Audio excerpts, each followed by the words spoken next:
السلام عليكم ورحمة الله. ازيكم يا شباب، عاملين ايه؟ يا رب دايما تكونوا بخير. النهاردة هنتعلم مع بعض ازاي نعمل لقطة شاشة لموبايل.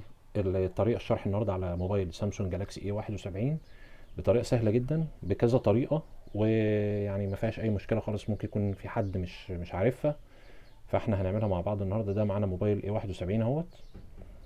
هنفتحه كده مع بعض الاول. تمام. طريقة باختصار يا شباب، اول طريقة لينا ان انت بتدوس على زرار الباور. في عندنا زرار الباور وزرار خفض الصوت بالطريقه دي، الطريقه دي كده. تمام يا شباب، كده لقطنا شاشه وتقدر تعدل عليها بالشكل ده. لو دوسنا على الشريط اللي بيطلع تحت ده هتلاقي عندك بيطلع لك الصوره بالشكل ده. تقدر تقلل من، تقطع منها الحته اللي انت عايزها كده زي ما انتم شايفين، او تقدر تكتب برضو من هنا.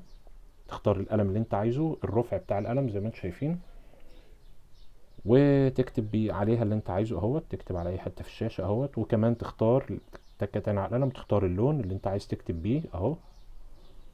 تمام. تكه تاني على القلم، تقدر تشوف التخانه اللي انت عايزها، رفيعه تخين اهوت، حسب ما انت عايز. تمام. عايز ترجع في خطوه من دول، تتك على السهم اللي هو اللي تحت ده، اللي هو اللي عامل ناحيه الشمال ده اهوت، بيرجع خطوه للخلف.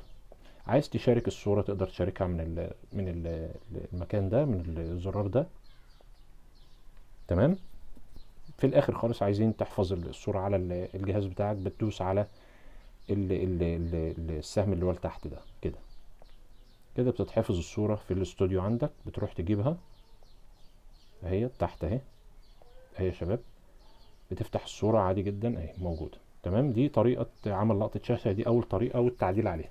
الطريقة التانية يا شباب بقى باستخدام ايدك كلها. يعني انت بتعمل كده، لو عملت كده اهو، شوف الصورة، بتمشي ايدك بس على الشاشة كده اهو يا شباب. سهلة جدا على فكرة اهو.